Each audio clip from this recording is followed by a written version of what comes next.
السلام علیکم ورحمۃ اللہ وبرکاتہ۔ ان الحمد للہ والصلاة والسلام علی رسول اللہ وآلہ وصحبہ ومن والاه۔ عزیز طلباء، آپ کے روبرو مختارات کا 5واں درس پیش ہے۔ اس سے پہلے کے درس میں جہاں تک گفتگو پہنچی تھی وہ یہ تھی کہ جب اللہ کے رسول صلی اللہ علیہ وسلم کو خبر ملی کہ انصار کے لوگ مال غنیمت میں، مال فے میں آپ کی تقسیم کی وجہ سے ناراض ہو گئے ہیں، تو اللہ کے رسول صلی اللہ علیہ وسلم نے انہیں ایک باڑے میں جمع کیا اور جمع کرنے کے بعد ایک خطبہ دیا، تقریر کی، جس میں حمد و ثنا کے بعد آپ نے فرمایا کہ اے انصار کی جماعت، کیا بات ہے، کون سی بات ہے؟ مجھے خبر پہنچی ہے کہ تم اپنے آپ میں مجھ پر ناراض ہو۔ اس کے بعد اللہ کے رسول نے کچھ نعمتیں گنائیں کہ کیا میں تمہارے پاس اس حالت میں نہیں آیا کہ تم سب گمراہ تھے، میرے ذریعے سے اللہ تعالیٰ نے تمہیں ہدایت دی، اور تم محتاج تھے، اللہ تعالیٰ نے میرے ذریعے سے تمہیں مالدار کر دیا، اور تم ایک دوسرے کے دشمن تھے، اللہ تعالیٰ نے تمہارے درمیان الفت و محبت ڈال دی۔ تو انصار نے کہا کہ اللہ اس کے رسول کا فضل و کرم اور احسان ہے۔ اس کے بعد اللہ کے رسول صلی اللہ علیہ وسلم نے ان سے کہا کہ اے انصار کی جماعت، کیا تم مجھے جواب نہیں دو گے؟ یعنی کیا تم نے اللہ کے نبی یعنی میرے ساتھ نصرت اور مدد کا جو کارنامہ انجام دیا ہے، کیا تم اس کارنامے کو ذکر نہیں کرو گے؟ تو انہوں نے کہا کہ اللہ کے رسول، ہم آپ کو کیا جواب دیں، اللہ اس کے رسول کا فضل و کرم اور احسان ہے۔ اس کے بعد اللہ کے رسول صلی اللہ علیہ وسلم نے فرمایا، کیا فرمایا؟ یہاں سے ہم اور آپ آگے پڑھیں گے۔ کہا اما واللہ لو شئتم لقلتم فلا صدقتم ولا صدقتکم۔ کہا خبردار، اما یہ حرف تنبیہ ہے، کہا خبردار، واللہ لو شئتم، اللہ کی قسم اگر تم چاہو تو کہہ سکتے ہو، اگر تم چاہو تو کہو۔ کیا کہو؟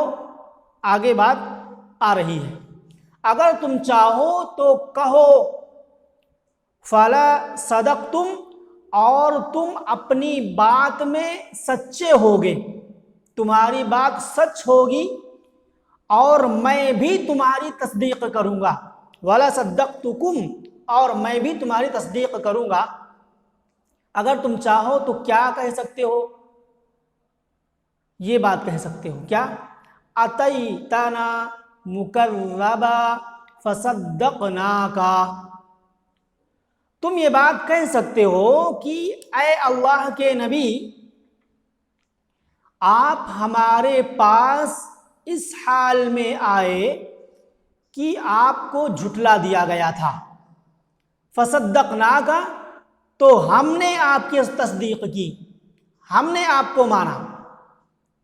یہ بات آپ کہہ سکتے تھے، اور تمہاری بات سچ ہوتی میں بھی تصدیق کرتا۔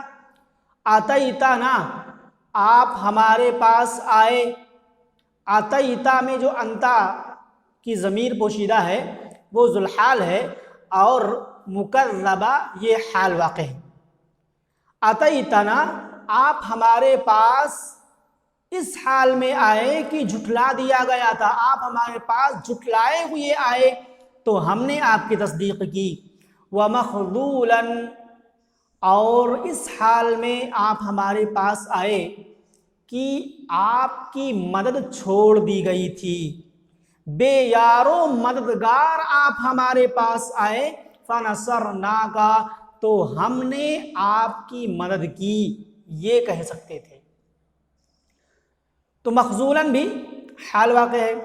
وَطَرِيدًا فَآوَيْنَاكَ اور کیا کہہ سکتے تھے کہ اے اللہ کے نبی آپ ہمارے پاس اس حال میں آئے کہ آپ کو دھتکار دیا گیا تھا۔ طرید فعیل بمعنی مفعول ہے، طریداً اے مطروداً، آپ ہمارے پاس اس حال میں آئے کہ آپ کو دھتکار دیا گیا تھا۔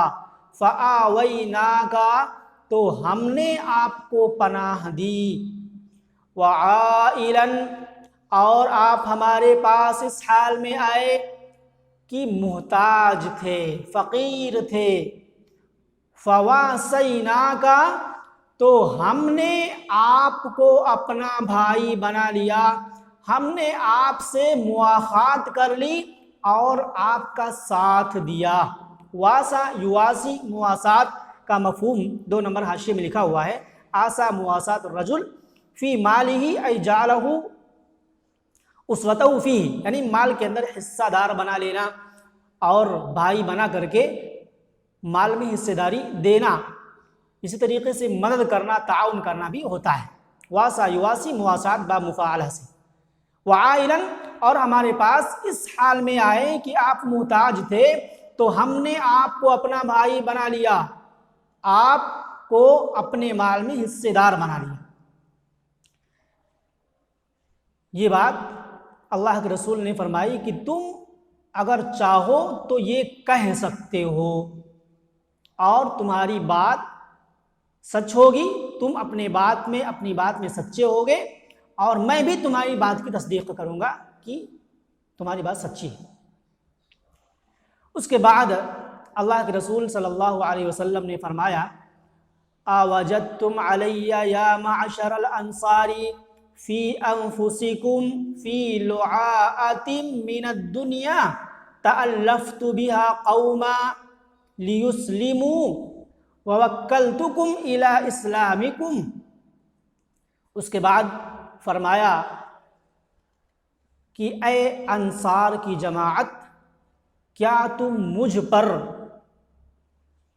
دنیا کی معمولی چیز کے سلسلے میں ناراض ہو گئے ہو؟ لعاءہ معمولی حقیر چیز، اصل معنی کیا ہوتا ہے؟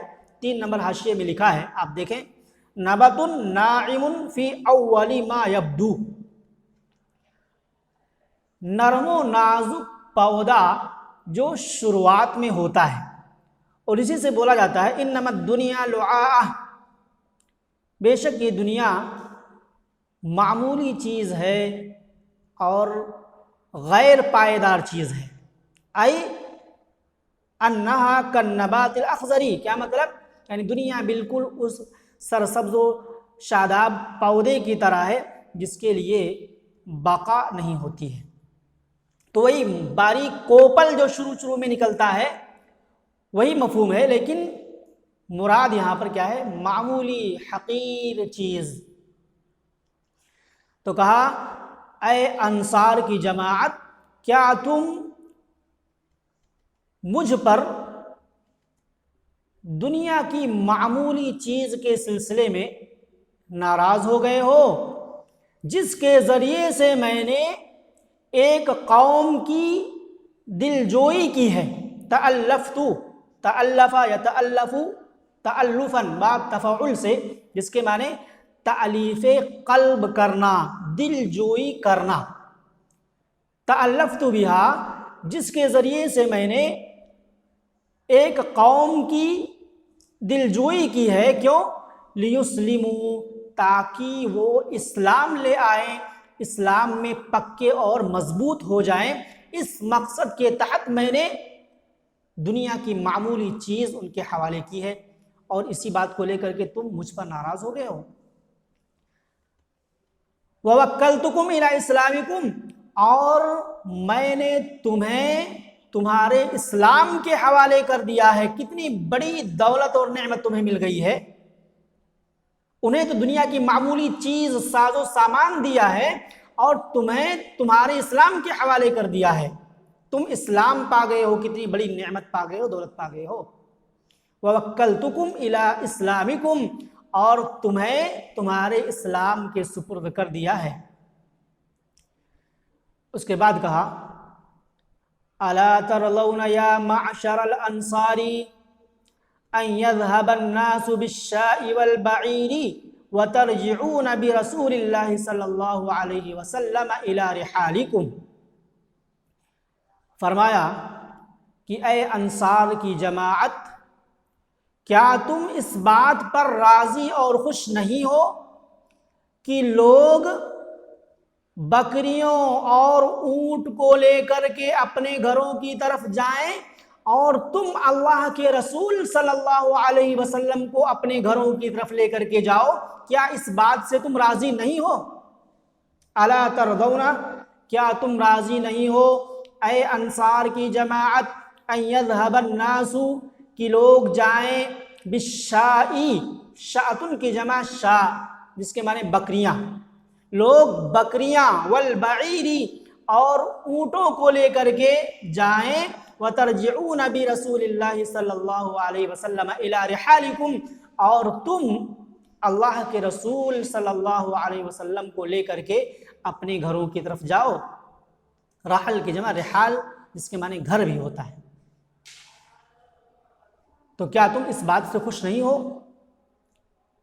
اس کے بعد اللہ کے رسول نے قسم کھا کر کے فرمایا، فوالذی نفس محمد بیدہ، قسم ہے اس ذات کی جس کے ہاتھ میں محمد کی جان ہے، لما تنقلبون بہ خیر مما ینقلبون بہ، اللہ کی قسم، قسم ہے اس ذات کی جس کے ہاتھ میں محمد کی جان ہے، جس چیز کو تم لے کر کے پلٹ رہے ہو، جا رہے ہو، بہتر ہے اس چیز سے، ان چیزوں کے بالمقابل جسے وہ لے کر کے جا رہے ہیں۔ اس کے بعد فرمایا، وَلَوْلَا الْهِجْرَةُ لَكُنْتُ امْرَأً مِّنَ الْأَنصَارِ، اگر ہجرت نہ ہوتی تو میں انصار میں کا ایک فرد ہوتا، ایک شخص ہوتا۔ وَلَوْلَا الْهِجْرَةُ، اگر ہجرت نہ ہوتی، لَكُنْتُ امْرَأً مِّنَ الْأَنصَارِ، تو میں انصار میں کا ایک فرد ہوتا۔ امرأن یہ کانا کی خبر ہے، کنتو میں انا ضمیر کانا کا اسم، اور امرأن خبر۔ اس کے بعد فرمایا، وَلَوْ سَلَكَ النَّاسُ شِعْبًا وَوَادِيًا وَسَلَكَتِ الْأَنصَارُ شِعْبًا وَوَادِيًا لَسَلَكْتُ شِعْبَ الْأَنصَارِ وَوَادِيَهَا۔ فرمایا کہ اگر لوگ ایک وادی اور گھاٹی میں چلیں، اگر لوگ ایک وادی اور گھاٹی میں چلیں اور انصار ایک الگ وادی اور گھاٹی میں چلیں، تو میں انصار کی وادی اور گھاٹی میں چلوں گا۔ تو شعب اس کی جمع شعاب آتی ہے، 5 نمبر حاشیے میں دیکھیں، بالکسری الطریق فی الجبل، پہاڑوں کے اندر جو راستہ ہوتا ہے یا پانی کے بہنے کی جگہوں میں جو راستہ ہوتا ہے اس کو کہا جاتا ہے۔ اسی طریقے سے ومن فرج بین الجبلین، 2 پہاڑوں کے درمیان کی جو جگہ ہوتی ہے، راستہ ہوتا ہے، اس کو وادی اور گھاٹی کہا جاتا ہے، جمع شعاب آتی ہے۔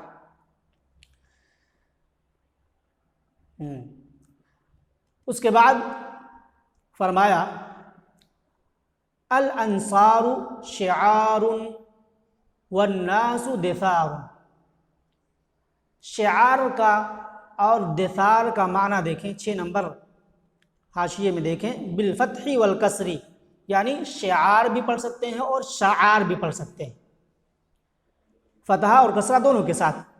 کیا معنی ہوتا ہے؟ وَهُوَ اللِّبَاسُ الَّذِي يَلِي شَعْرَ الْجَسَدِ، وہ کپڑا جو جسم کے بال کے قریب ہو، اور یہ کنایہ ہے عن البطانہ، قریبی اور رازدار کے معنی میں۔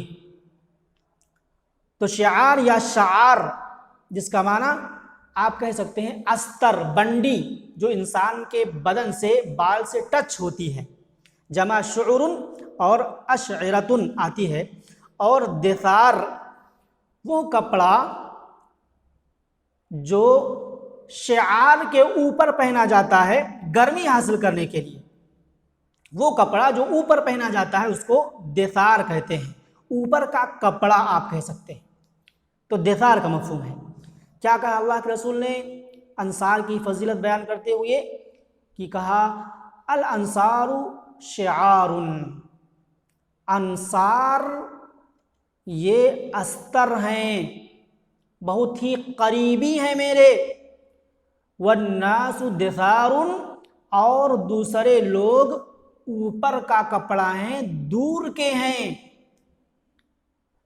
اس کے بعد اللہ کے رسول نے انصار کے لیے دعا کی، اللہم ارحم الانصار وابناء الانصار وابناء ابناء الانصار، اے اللہ تو رحم فرما انصار پر اور انصار کے بیٹوں پر، انصار کی اولاد پر، اور انصار کی اولاد کی اولاد پر۔ اس کے بعد کہتے ہیں راوی حدیث حضرت ابو سعید خدری رضی اللہ تعالی عنہ، قال فبكى القوم، تو قوم رو پڑی نبی صلی اللہ علیہ وسلم کے خطاب کو، آپ کی تقریر کو، آپ کے بیان کو سن کر کے پوری قوم رو پڑی۔ فبكى القوم حتى اخضلوا لحاهم، اس قدر روئے کہ انہوں نے اپنی داڑھیاں بھگو لی۔ اخضل یخزل باب فعال سے جس کا معنی ہوتا ہے بھگونا، بلّا یا بلو کے معنی میں ہے، 8 نمبر حاشیے میں دیکھیں۔ خزل و اخزل الشیء نداہ و بلہ، باب تفعیل سے بھی آتا ہے، اور اخزل باب افعال سے بھی آتا ہے جس کا معنی ہوتا ہے بھگونا، تر کرنا، اور لحیتن کی جمع لحا جس کا معنی داڑھیاں، اور معنی نیچے لکھا ہوا ہے 9 نمبر حاشیے میں، جمع لحیہ ای شعار الخدین والذقن، رخسار اور ٹھوڑی کے بال جس کو داڑھی کہا جاتا ہے، تو وہی مفہوم ہے۔ تو کہا راوی حدیث حضرت ابو سعید خدری نے، تو قوم اس قدر روئی کہ انہوں نے اپنی داڑھیاں بھگو لی، تر کر لی۔ اس قدر پر اثر اور پر تأثیر خطاب اللہ کے رسول نے فرمایا، اور یہی نام رکھا گیا الخطاب المعجزہ، ایسا خطبہ جس نے سامعین کے دلوں کو موہ لیا اور اس قدر اثر انگیز ثابت ہوا کہ لوگوں کی آنکھیں اشکبار ہو گئیں، اور سب نے کیا کہا؟ جو ناراض تھے ان کی زبان کیا ہو گئی؟ ان لوگوں نے کہا رضینا برسول اللہ صلی اللہ علیہ وسلم قسما وحظا، کہا ہم اللہ کے رسول صلی اللہ علیہ وسلم کو تقسیم اور حصے میں پا کر کے راضی ہیں۔ جو ابھی شکایت کر رہے تھے، جو ناراض تھے تقسیم سے، تقریر سننے کے بعد، خطاب سننے کے بعد ان کی زبان کیا بولتی ہے؟ وہ کیا کہتے ہیں؟ رضینا برسول اللہ صلی اللہ علیہ وسلم قسما وحظا، ہم تقسیم اور حصے کے اعتبار سے اللہ کے رسول صلی اللہ علیہ وسلم کو پا کر کے راضی ہیں۔ تو یہ پورا خطبہ اور تقریر ہے جو زاد المعاد للامام ابن القیم رحمہ اللہ کی کتاب زاد المعاد کے اندر درج ہے، آپ اس کی طرف رجوع کر سکتے ہیں اور پڑھ سکتے ہیں۔ تو یہ ایک ایسی تقریر تھی، ایک ایسا خطاب تھا جس نے سامعین کو عاجز کر دیا اور وہ بات ماننے پر اور خوش ہونے پر مجبور ہو گئے۔ اللہ تعالیٰ سے دعا ہے کہ اللہ رب العالمین ہمیں نبی صلی اللہ علیہ وسلم کے طور طریقے کو اپنانے کی توفیق عطا فرمائے، اور خطبات میں، تقاریر میں اللہ کے رسول صلی اللہ علیہ وسلم کا جو طریقہ ہوتا تھا، جو اسلوب ہوتا تھا، وہ اسلوب ہمیں اور آپ سب کو اپنانے کی توفیق عطا فرمائے تاکہ اس کا اثر سامعین پر بخوبی ہو۔ ھذا وباللہ التوفیق، والسلام علیکم ورحمۃ اللہ وبرکاتہ۔